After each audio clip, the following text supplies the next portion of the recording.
ജോലി വാഗ്ദാനം ചെയ്ത് പണം തട്ടിയെടുത്ത കേസിലെ പ്രതിയെ പോലീസ് പിടികൂടി.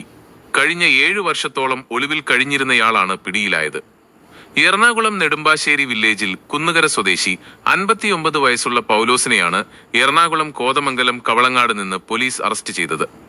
കല്ലേറ്റുങ്കര സ്വദേശിനിയുടെ മകൾക്ക് 45 ദിവസത്തിനുള്ളിൽ ഫെഡറൽ ബാങ്കിൽ ജോലി ശരിയാക്കി നൽകാമെന്ന് വിശ്വസിപ്പിച്ച് 2019 ജനുവരി, ഫെബ്രുവരി മാസങ്ങളിലായാണ് ഇയാൾ 2 ലക്ഷം രൂപ തട്ടിയെടുത്തതെന്ന് പോലീസ് പറഞ്ഞു.